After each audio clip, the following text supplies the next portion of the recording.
Vamos. ¿Qué más?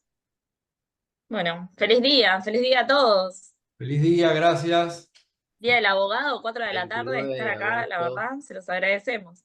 Sí, la verdad que nos jugamos un poco con el día y el horario, pero igual esto va a quedar grabado, así que si a alguien le puede llegar a servir de algo, lo va a poder consultar después. Vamos a hablar sobre la demanda de consumo. Yo voy a hacer una breve introducción para ponernos más o menos en el tema. Va a ser algo salpicado y cortito. La idea es, nosotros el año pasado hicimos un curso desde ADF a final de año. La idea es repetirlo este año, a partir de octubre, noviembre. Así que ahí vamos a desarrollar más lo que hoy no lleguemos a hablar, que va a ser mucho. Pero aunque sea, queremos hacer este encuentro hoy para tratar de hablar de algo que a mi modo de ver, dentro de las actividades que uno desarrolla como abogado, el redactar una demanda, si no es la más importante, está por ahí. Porque nosotros nos cansamos de escuchar hablar de la tutela judicial efectiva.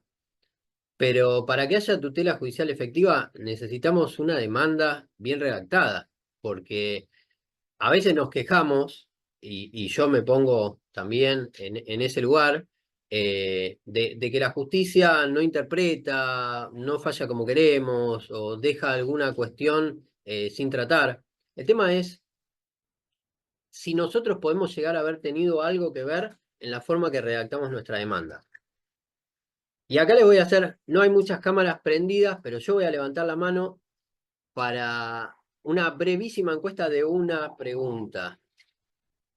¿Cuántos de los que estamos acá utilizamos alguna vez, voy a decir alguna vez para no decir muchas, algún modelo de procedencia desconocido de demanda?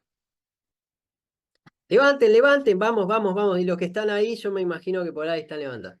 Bueno, la demanda, todos sabemos la importancia que tiene en un proceso. Ahora, ¿por qué vamos a ese grupo raro de Facebook a buscar una demanda o la que nos llega o la pedimos en un grupo que hay 450 personas en WhatsApp? ¿Tenés una demanda de tal cosa?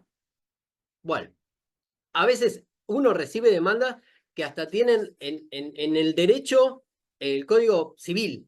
O sea, hace 9 años que está en vigencia el Código Civil y Comercial, pero bueno, nos encontramos eso, nos encontramos que por ahí también tienen jurisprudencia que ya no se aplica, y quizás que incluso no se ajuste exactamente al caso que nosotros tenemos que atender. Entonces, la demanda, si bien hoy vamos a hablar de la demanda de consumo, es importante que tengamos en cuenta eh, cuándo la empezamos a elaborar o cuándo deberíamos empezar a elaborar la demanda. No quiero exagerar, pero yo creo que tendría que ser casi desde la primera consulta. ¿Por qué? Porque todos sabemos que una demanda, entre las cosas que tiene, eh, son los hechos, y los hechos generalmente, no digo siempre porque hay gente que nos viene a consultar, hace 3 meses me pasó, no, bueno, pero la gente generalmente consulta cuando le está ocurriendo el hecho, cuando está pasando. Entonces, puede que sea ese el momento de que pensemos cómo vamos a, si tenemos que llegar a presentar la demanda, ¿qué vamos a necesitar? Porque puede que sea más fácil conseguirla en ese momento, a pedírselo al cliente cuando ya cerramos la mediación, hicimos toda la historia, y decimos, bueno, necesito 2 testigos. Uy, pero... Y por ahí pasaron 6 meses. No, y ahora no encuentro. Bueno, era el momento de la primera consulta. O la documentación esa, ay, no la guardé. No la guardé, ¿sabe que no la guardé? Bueno, era en la primera consulta. Decirle, guardá esto, o conseguí testigos, andá pensando, porque esto puede llegar a juicio. Puedo necesitar hacer una demanda, y en esa demanda voy a necesitar estas cosas. Entonces, tenemos la dificultad de que para poder meter el caso en una demanda, nunca tenemos un caso de laboratorio, eso que uno puede decir blanco o negro, siempre son grises, ¿no? Siempre tenemos un caso que no encuadra en una norma, la tratamos de poner, pero esa norma no va, entonces, sobre todo en las cuestiones de consumo, que la normativa está más dispersa, Y aparte que el derecho del consumidor atraviesa muchas otras disciplinas. Bueno, vamos a encontrar que no es tan fácil hacer un encuadre legal en una demanda. Otras veces podemos llegar a tener el encuadre legal, pero no tenemos la prueba o no sabemos cómo probar. Por ahí tenemos el hecho claro y el encuadre legal claro, pero tenemos una dificultad probatoria. Y eso también lo tenemos que suplir, porque si no le tenemos que decir al cliente, bueno, mira, tenés razón, la verdad que la carta de documento me salió fantástica, porque puse todo lo que había que poner, pero no podemos hacer la demanda porque no tenemos prueba. Entonces, hay otras cuestiones. Una de las cuestiones, igualmente, ahora van a hablar Juan Manuel y Daniela que les van a dar alguna cuestión, algún elemento que les va a servir. Lo que se van a poder llevar de la charla se lo van a llevar de ellos. Pero hay una cuestión en Cava en particular, por ejemplo, con respecto a las demandas, que si el caso de consumo puede llegar a tramitarse por la competencia de Cava, hay dos vías con dos procesos distintos. O sea, la demanda va a tener que ajustarse, una demanda que podría ir a un fuero, el fuero nacional comercial, también la puedo interponer en el fuero de consumo de Cava. Y son dos procedimientos diferentes, con una concepción diferente. Uno está pensado para la modernidad y el otro tiene algunos arreglos, pero es una norma muy vieja. Entonces, estamos obligados a pensar la demanda desde el momento casi que recibimos el caso. Bueno, ¿qué tenemos que tener en cuenta en una demanda? ¿Qué es lo importante? Una de las cosas que en alguna charla que he tenido con algún juez me decía, la verdad que no entendí qué es lo que tal colega quería, ¿no? El objeto. El objeto de la demanda donde le vamos a decir, quiero tal cosa, ¿sí? O sea, lo que vengo a buscar al juicio es tal cosa. Bueno, en las cuestiones de consumo, ¿sí? Esto también creo que va a hablar Juanma, la forma en que uno pide el objeto que uno introduce en la demanda va a tener necesariamente, salvo algunos casos que tengan que ver con algún cumplimiento o algo, un reclamo económico. Bueno, ese reclamo económico es importante saber, que eso lo vamos a ver con Juan Manuel, si lo planteamos como un reclamo simplemente dinerario o podemos llegar a plantear alguna otra cosa, ¿no? Bueno, eso lo vamos a revisar. La legitimación pasiva y activa en las cuestiones que tienen que ver con consumo son súper importantes. ¿Por qué? Porque estamos hablando de una relación de consumo. Creo que de eso va a hablar Dani. Eh, Acá tenemos que ir a contarle al juez una historia y esa historia tiene que estar clara que tiene que ver con un consumidor y un proveedor. Bueno, veremos sobre eso también algunas cuestiones. Los hechos. A veces yo tengo un problema con eso, trato de ser detallista, trato de eh, agarrar ese apartado de la demanda y empezar a escribir todo. Empezamos a contar desde el día que salió de la casa a la mañana y transcurre. No, bueno, a veces hay que ser más simples en la lectura, en la redacción, porque eso alguien lo tiene que leer. Entonces, los hechos más importantes tienen que estar claros. Y tengamos en cuenta una cosa cuando pensamos los hechos. Los hechos los tenemos que pensar junto con la prueba, ¿sí? Porque un hecho que yo pongo en la demanda y después no lo pruebo, no tengo el medio probatorio, salvo que tenga la suerte de que me queden rebeldes y que el juez después fuerce un poquito el principio que da por reconocido los hechos o como una simple presunción, pero que lo tome para el momento de la sentencia, si no tengo una prueba atrás, es lo mismo que nada. Entonces, ¿para qué llenar la demanda de hechos si después puse hechos que no sirven para nada, que no tienen nada que ver con el objeto, no me van a decidir la suerte del reclamo, probarlos o no, y bueno, y que estén vinculados con la prueba, ¿sí? O sea, siempre pensar eso, los hechos con la prueba.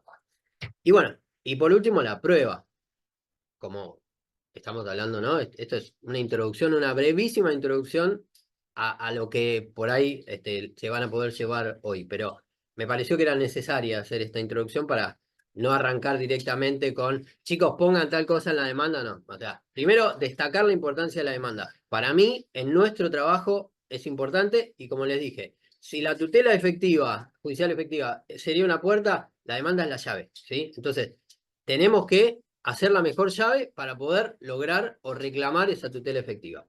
Y lo que les iba a decir sobre la prueba. Las cuestiones de consumo tienen principios que operan en el proceso que tienen, eh, son originales en la materia de prueba, ¿sí? O sea, no, el consumo, en los casos de consumo, la prueba puede interpretarse en algunas cuestiones de otra manera. Entonces es importante y ahora por ahí algunas cuestiones de esas las vamos a ver. Pero lo que importa de la prueba es que toda la prueba quede bien planteada, ¿sí? La documental agregada con la demanda, la informativa en subsidio de esa documental, porque, o sea, del otro lado tenemos a alguien que va a hacer su trabajo, y si nosotros no llevamos instrumentos públicos van a ser desconocidos. Entonces, lo mismo que los hechos. Si yo pongo un hecho que después no tengo una bala atrás, el otro me lo desconoció y ya está. Con la documental pasa lo mismo. Yo presento una documental, el otro me la desconoce y ¿qué hago? Ya está, la perdí, porque el juez no la va a considerar si el otro la desconoció y no es un instrumento público. Bueno, no. Necesito por ahí acompañar esa documentación con alguna prueba que la pueda sustentar, ¿sí? Por ahí un reconocimiento, por ahí una pericial caligráfica, por ahí una informativa, lo que fuera, pero tengámoslo en cuenta, ¿sí? Y las periciales. Las periciales. Hay un criterio, digamos, que tenemos que tener con respecto a la prueba, es, no importa que sobre, el problema es si falta, porque si falta no la podemos complementar, no podemos agregar por la ventana prueba. El momento es la demanda. Entonces, pongamos toda la prueba y más. Si se nos ocurre que podemos pedirle un oficio a la NASA, lo ponemos. Después, por ahí, cuando llegue el momento de clausura del periodo probatorio, lo desistiremos. Pero si no la pusimos, estamos fritos. Bueno, es a modo de súper brevísima introducción. Ahora Juanma los va a llenar de conocimientos y de experiencias. Gracias por estar acá y bueno, seguimos con la charlita con Juanma. Bueno, buenas tardes a todos. Gracias por la oportunidad de, bueno, de un poco contar las experiencias del día a día. Muy feliz Día del Abogado para todos. Y bueno, lamentablemente este fuero del que vamos a hablar empezó bien, pero bueno, no se fue y hoy en día no se está desarrollando en tiempo y forma. Esto quiere decir que uno ingresa una demanda o un escrito y tardan semanas, meses en despacharse. Y bueno, uno tiene que recurrir. Bueno, espero que nadie, ningún juzgado esté escuchando, pero uno tiene que recurrir a llamar telefónicamente o enviar correos para que despachen y a veces del otro lado hay alguien que no tiene ni idea de qué se trata eh, y bueno, nada, entonces con uno eso tiene que lidiar día a día en la profesión y la verdad que se hace tedioso. Se supone que uno de los principios es que de este código, la celeridad y bueno, y la inmediatez. Bueno, no se estaría cumpliendo hoy en día el tema de la celeridad. Puede haber que algún otro juzgado esté trabajando mejor, pero la realidad es que está tardando y esta cuestión hay que tenerlo en cuenta a la hora de ver si se litiga en el fuero propio de consumo o si se litiga en el fuero comercial. Hay que evaluar eso, el tema de una cuestión de tiempo, porque, digamos, uno cuando lo viene a ver el cliente, en cierta forma le vende la cuestión de, no, quédate tranquilo que es un fuero de consumo, va a actuar rápido y en la práctica hoy en día se está haciendo un poco bastante cuello de botella. Entonces es un aspecto fundamental en la cuestión tiempo a la hora de evaluar para dónde dirigir la demanda que explicó algunas cositas Martín. Lo que quería agregar, el tema del objeto es fundamental, porque eso le va a dar al juez eh, un quantum que a veces cuando las cosas no están tan claras o el objeto no está bien determinado, le da cierto quantum al juez como para que pueda tirarnos una soga, digamos.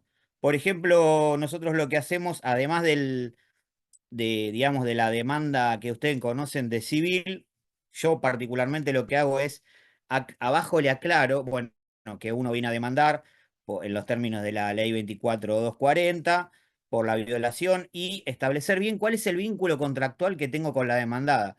Esto quiere decir que si yo, por ejemplo, tengo un contrato bancario, digamos, detallar de que hay un incumplimiento contractual, por lo que fuere, por el deber genérico de no dañar, la violación del deber de seguridad, la violación del deber de trato digno, la violación del deber de información. Esto es llevado al caso de donde hay vaciamientos de cuenta, donde va el consumidor y pide explicaciones y nunca se las dan. Entonces, lo que hago es establecer que el objeto de la presente demanda se basa en las siguientes consideraciones. Y pongo A, violación del deber genérico de no dañar.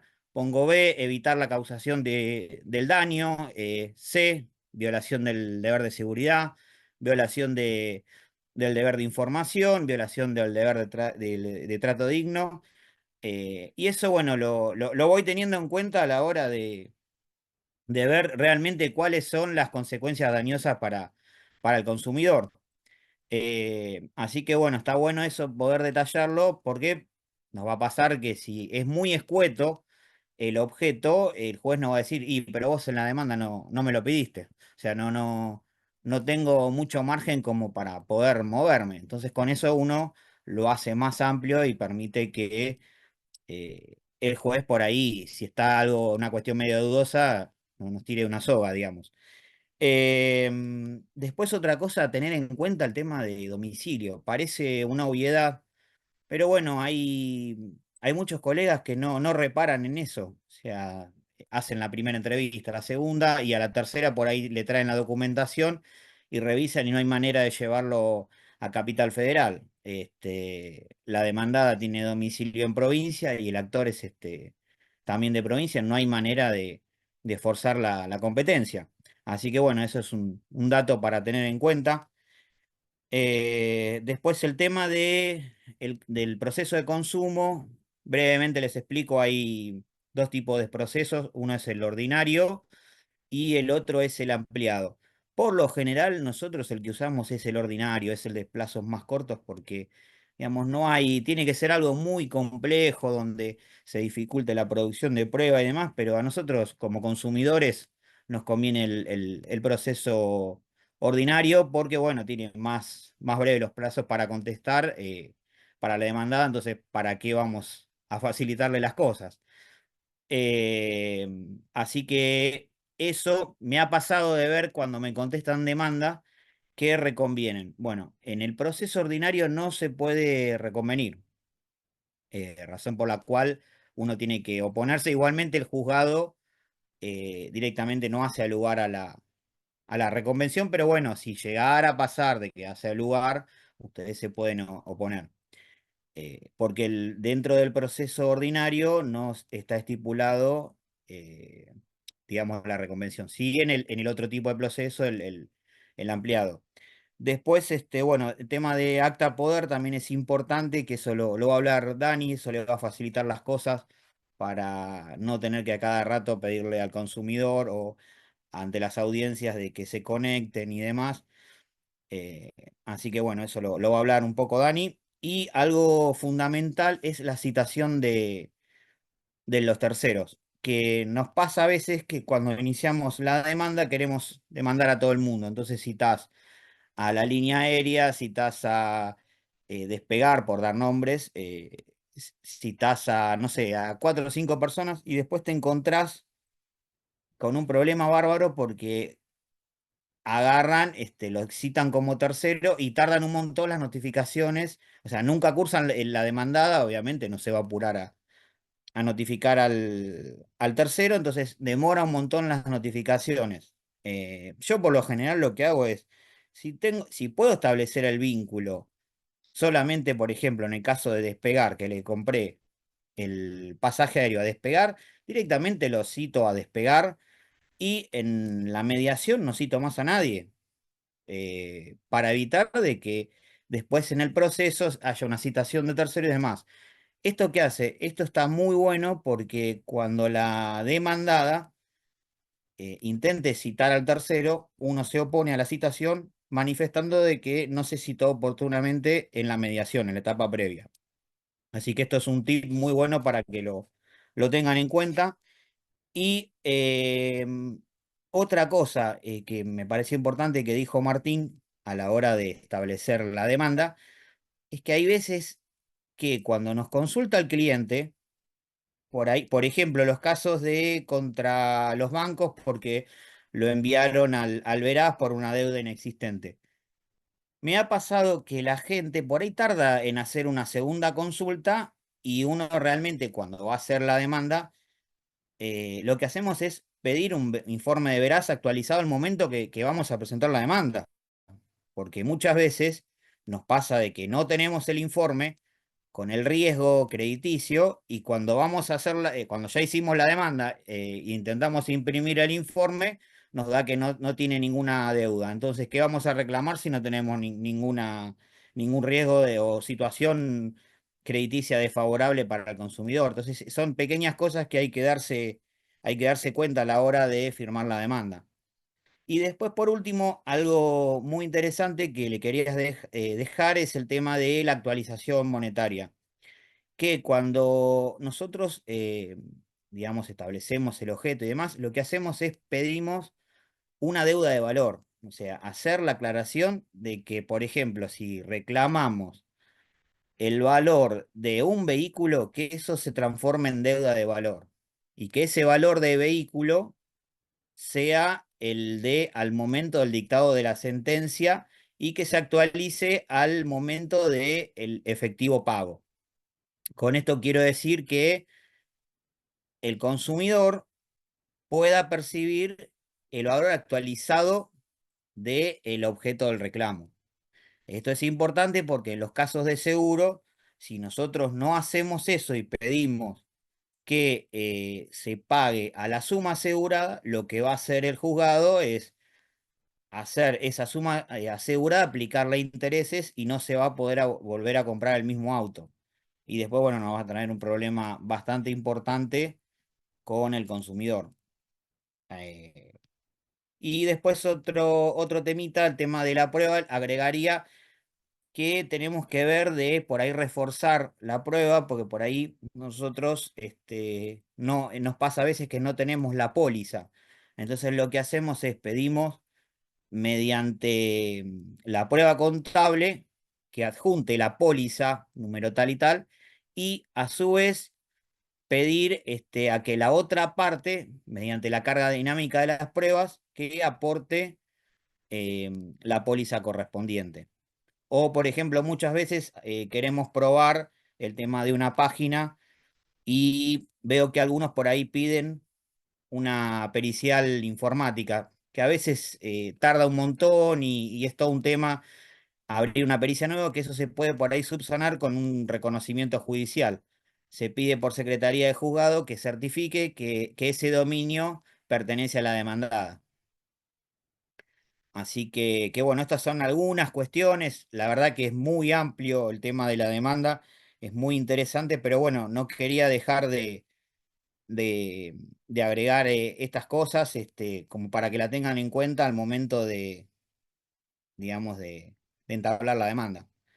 Lo Así que, que bueno, antes de que hable Dani, lo que vos estabas hablando de las deudas de valor y las deudas dinerarias, en las cuestiones de consumo son, en este proceso inflacionario que nosotros tenemos, son súper importantes, porque los juzgados ahora están diciendo que si uno no va por el cumplimiento de la obligación, eh, consideran que la obligación es dineraria. Si vos, a ver, la relación de consumo casi en un porcentaje, pero muy mayoritario, es una relación que se entabla entre el consumidor y el proveedor para obtener algo. O sea, un bien, generalmente es un bien. hay servicios y demás, pero digamos, generalmente lo que está en el medio es un valor que uno está contratando, ¿sí? Es un viaje, es un auto, bueno, es una obra, puede ser cualquier cosa. Ahora, cuando uno lo traduce en la demanda, uno tiene por ahí como la práctica de decir, bueno, acá hay un daño emergente por X plata, o sea, dio una plata, no le cumplieron, entonces voy a pedir que se compense lo que salga hoy en día. Y ojo que eso no lo están dando en la justicia, no están dando esa diferencia de valor como, digamos, si fuera un concepto de daño emergente. Ellos lo que te dicen es, ¿vas por el cumplimiento? Bueno, entonces vas y reclamás. Lo que pasa es que nosotros nos encontramos en casos donde el cliente te dice, no, el auto yo ya me lo compré por otro lado. Entonces no podemos ir al cumplimiento efectivamente. Entonces ahí tenemos una dificultad que en cada caso tenemos que analizar, porque pedir un valor hoy, cuando tenés una inflación, bueno, ahora pareciera estabilizada, pero en Argentina no se sabe. Y vos tenés un valor económico que entregaron, que el consumidor entregó, que cuando termina el juicio, aunque el juez diga sí, a todos los, hasta el último cero que hayas puesto en la demanda, porque fue el último, el valor que el consumidor entregó, no va a estar compensado con la tasa de interés. Encima, la tasa de interés del Fuero Nacional de lo Comercial es la tasa activa por plenario. O sea, estamos Bueno, y necesitando. te agrego que en consumo estaban utilizando B. Bueno, o sea, son tasas que no compensan la desactualización, digamos, que tiene el valor del poder adquisitivo del peso. Entonces, tenemos que analizar, es muy importante en el objeto establecer, tratar de hacer hincapié y buscar mecanismos para forzar que el juez tenga que decidir en base a una deuda de valor y no una deuda dineraria. Una de las herramientas que yo he utilizado sin éxito, así que por acá no vayan, por lo menos, no les doy la solución, pero les digo por acá no. Bueno, yo he encontrado algún fallo en eso, pero no encontré que me digan a mí que sí. Era representarlo en Argentino Solo. Creo que Waldo Sobrino hablaba también de eso en algún momento. Creo que lo abandonó porque me parece que la justicia no lo tomó. Pero el peso y el argentino oro tienen curso legal en Argentina, entonces tranquilamente se podría hacer, porque lo he pedido también en comparación con el dólar y lo que te dicen es, el dólar no tiene nada que ver acá, la operación fue en pesos, no me vengas a traer una comparativa con el dólar, porque bueno, si querés compararlo con lo que vale el litro de leche, pero a mí no me importa, o sea, ¿cuántos pesos te dio? ¿Cuántos pesos le dio el consumidor al proveedor que estás tratando de recuperar? Listo, bueno, X plata. Es esa plata, no la convertimos en nada. Pero bueno, la conversión en argentinos oro parecía tener una justificación, pero la justicia no la está tomando.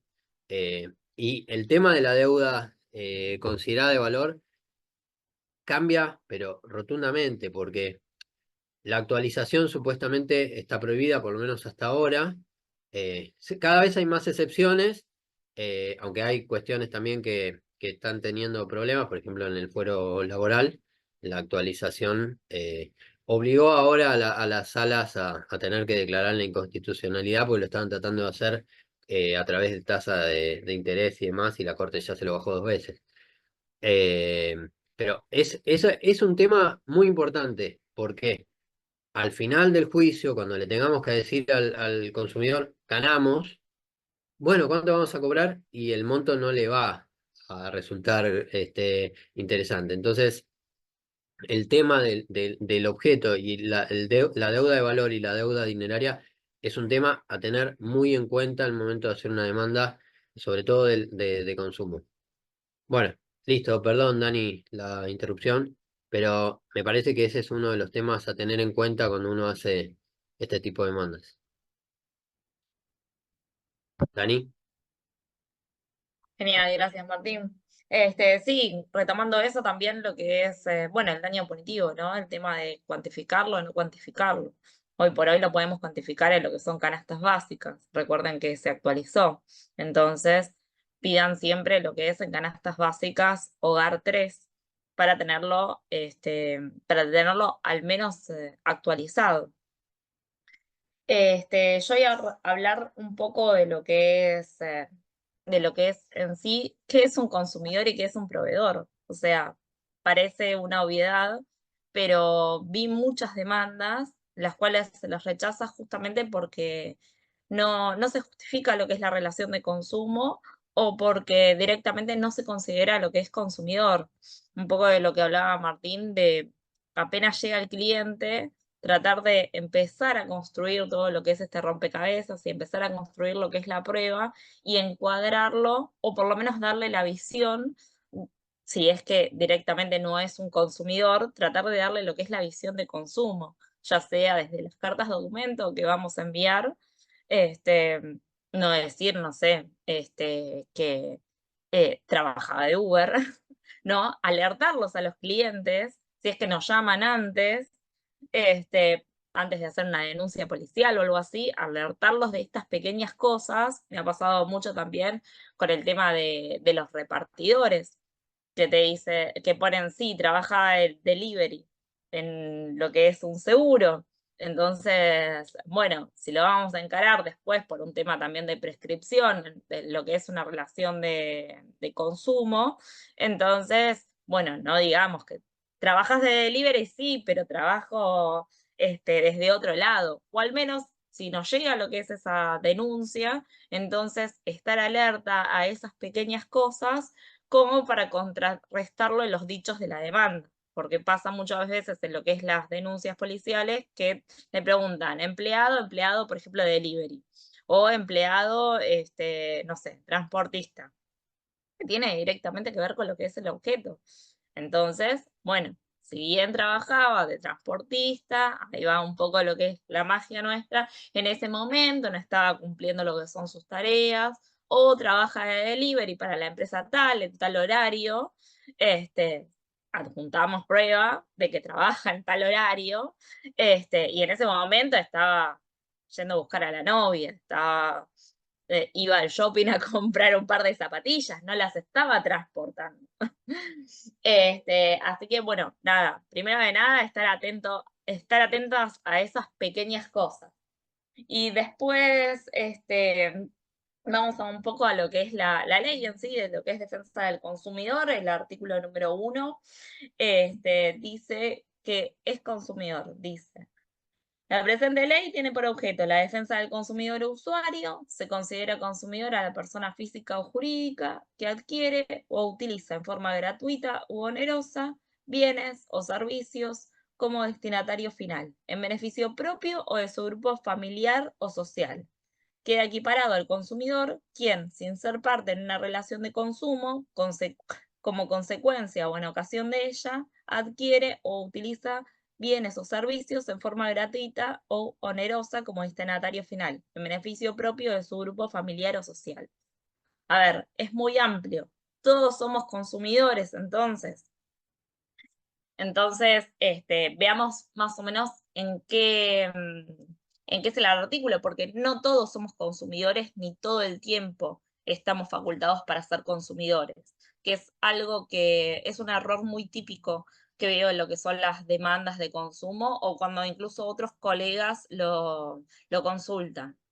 Entonces, ¿quién adquiere? Es consumidor quien adquiere con carácter de consumidor final. Esa es una de las características principales que debe tener, ¿está bien?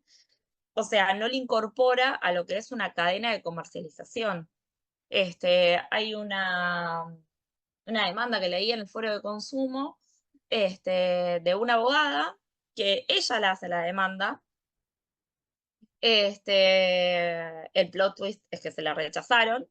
Ella le reclama a la compañía que lo compró, no sé si era Motorola, Samsung, le reclama, pongámosle a Samsung, de que el teléfono no le funcionaba y además ella le reclamaba lo que era daño ligado a que ese teléfono ella lo usaba para trabajar y que entonces a partir de allí no pudo comunicarse con lo que eran sus clientes y todo eso.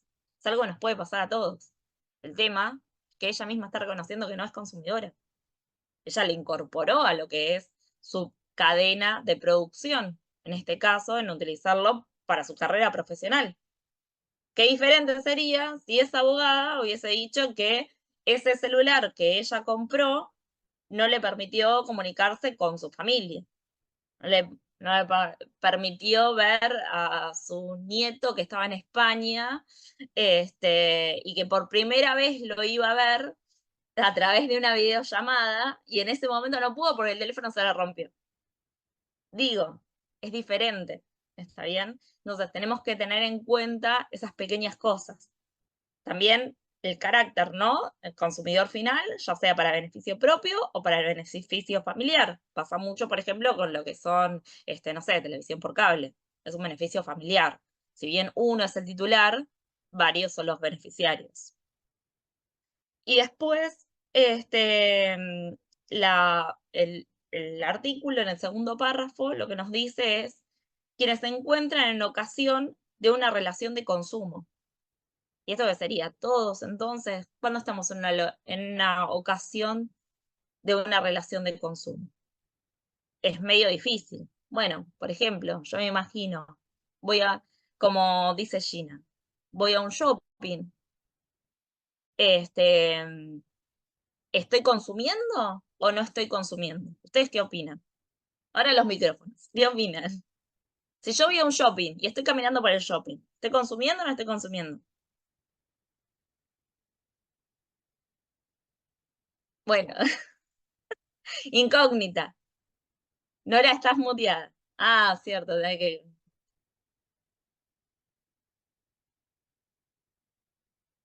Ahí está. ¿Qué tal? ¿Cómo estás? Ahí está, ¿cómo estás? Entiendo que estamos justamente en ocasión de consumo. Exactamente. Estamos Claro. en lo que es una ecuación de consumo. Si yo Porque me más caigo y allá, me lastimo, estoy en una ocasión de consumo. tal cual, Bien. y es eso justamente de lo que trata la segunda parte del artículo. Estamos en una ecuación de consumo, lo mismo que en los carteles que vemos en los estacionamientos que dicen que en caso de que te roben, ellos no se hacen responsables. No, sí, se tienen que hacer responsables. Escúchame, yo fui a consumir o a no consumir, pero estoy en una ecuación de consumo. Yo voy a ese lugar, consumo lo que es tu publicidad, o sea, el intercambio a veces no es solamente una compra y venta, sino que el intercambio a veces son otras cosas, como por ejemplo consumir lo que es una publicidad. ¿Está bien? Por ejemplo, ir a ver vidrieras. No iría a un shopping donde nunca va nadie. Que yo esté en un shopping, siendo bulto si quieren, es también lo que atrae además consumidores. Entonces, este intercambio de datos y de información nos hace a lo que es esa ocasión de consumo. Entonces, obviamente también se podría demandar si es que sufre una lesión, como bien dijo Nora. Por su parte, el Código Civil y Comercial regula todo lo que son contratos bancarios y la relación de consumo. Eso lo van a poder ver desde el artículo 1384 al 99 y los regula según, por ejemplo, lo que es su, su publicidad, que tiene que ser de forma cierta, clara y detallada, la forma. Tengan cuidado con lo que es el tema contratos bancarios también, nosotros somos todos profesionales, entonces lo primero que van a decir es que nosotros utilizamos lo que es la cuenta bancaria para lo que es en sí cobrar honorarios profesionales, lo que es nuestra profesión. Bueno, ahí está cómo nos podemos encuadrar dentro de lo que es una relación de consumo con un banco. Ahí es diferente, porque realmente lo estamos utilizando como banco o lo estamos incorporando a nuestra producción. No, ahí también vamos a tener que alargar un poco lo que es la pluma, pero en realidad no le estamos incorporando. Estamos utilizando un servicio de lo que es el banco. Y justamente se pueden basar en lo que son estos artículos. Tiene que ver con lo que es la profesionalidad del banco, del servicio que presta. ¿Está bien? Y después ya nos vamos a lo que es los consumidores hipervulnerables. que ahora se derogó y ya no se llama más hipervulnerables. Lo tengo acá. Denme un segundo. Era la resolución 139/20 y la resolución 11 del 2021 del Grupo de Mercado Común. La del Grupo de Mercado Común sigue vigente. Ahora lo que es la 139/20, lo que es hipervulnerables, no, ya no está vigente. Entonces, cuando los vengan a ver, tengan en cuenta también lo que es la vulnerabilidad del cliente, ¿está bien? Lo que es la vulnerabilidad de ese consumidor, ¿eso qué significa? La 139/20 decía que eran vulnerables todo lo que eran niños, adolescentes, el colectivo LGTB, las mayores de 70 años, las personas con certificado de discapacidad, personas migrantes, turísticas, pertenecientes a comunidades originales, o sea, era bastante taxativo, ¿está bien? Si bien después tenía un componente subjetivo de lo que era esa vulnerabilidad, normalmente si vos decías que pertenecías a tal ámbito, entonces se te consideraba como hipervulnerable. Bueno, esta nueva resolución lo hace en cierta forma un poco más amplio, que es la 137 del 2024, establece un procedimiento especial más breve que trata como prioridad a lo que son consumidores hipervulnerables, o sea, yo puedo cargar un reclamo, decir que soy un consumidor hipervulnerable, acreditarlo, y la secretaría ahí lo va a ver a través de lo que es este procedimiento si nos da un tratamiento especial o no. Nosotros, como abogados, en lo que es una demanda, directamente la podemos enunciar, podemos hacer una cápita aparte y podemos decir por qué se considera hipervulnerable, ¿está bien? Esta persona. Más que nada haciendo de cuenta, por ejemplo, antes una persona era hipervulnerable si era mayor de 70 años y que si tiene 68 no es hipervulnerable. Si es una persona de 40 años que vive en el Chaco, que no tiene acceso a Internet y fue víctima de una estafa electrónica, ¿no es hipervulnerable? Sí. Entonces, bueno, ahí está en nosotros cómo justificar esa hipervulnerabilidad, ¿está bien? O en la nueva denominación que es en situación vulnerable y en desventaja. Así que ténganlo en cuenta porque dentro de lo que es el ámbito protectorio de defensa del consumidor, que si bien todos somos consumidores y somos vulnerables ya de por sí frente a lo que es un proveedor y la especialización que tiene él, está este techo de estas personas en situación vulnerable y en desventaja. Así que es algo más para tener en cuenta y también para fundamentar. Y bueno, después, ¿qué es un proveedor? No voy a leer el artículo porque ya estamos sobre la hora, pero básicamente la exclusión que hace de lo que es el proveedor, bueno, tiene que ser una persona humana o jurídica, tiene que tener una actividad económica, una profesionalidad, y las exclusiones es justamente que el proveedor no debe tener matrícula. Así que una buena noticia porque como abogados no nos podemos meter en una relación de consumo. Hay muchas consultas del gasista, me hizo tal cosa, el gasista está matriculado, no se puede hacer. También pasa mucho con lo que son los arquitectos o el tema de las construcciones en barrios privados, pero ojo que ahí sí se podría llegar a demandar a lo que es la administradora o la empresa constructora, ¿está bien? Así que traten de buscarle esa vuelta. Después, por último, para hablar lo que es la gratuidad, tengan en cuenta que en el comercial, si lo inician ahí, tienen que citar al plenario AMBO con CMR y eso directamente le da lo que es la gratuidad. Y en consumo, el artículo 66 del Código Procesal de la Justicia en las relaciones de consumo. Para hacer el acta poder en consumo, directamente pueden redactar un acta poder, que el cliente la firme, la presentan con lo que es la demanda y en los juzgados de Cava, ellos lo citan al cliente y lo hacen a ratificar ahí lo que es la firma y los juzgados nacionales con una certificación de firma baja. Así que bueno, dejo un espacio para lo que son preguntas, si quieren. Así que no sé si hay alguna. No, no leí. Una pregunta dice agentes inmobiliarios, entiendo si se los puede mandar o no en relación a lo que Alejandra pasa. ahí dijo que en el Código Procesal del Foro de Consumo de Cava todavía figuran los hipervulnerables. Bueno, deberían ser reemplazados entonces, entiendo, por este nuevo procedimiento Bueno, pero de lo que es... En Argentina tenemos mucho de utilizar términos diferentes para cosas similares, así que no sería, no sería algo extraño.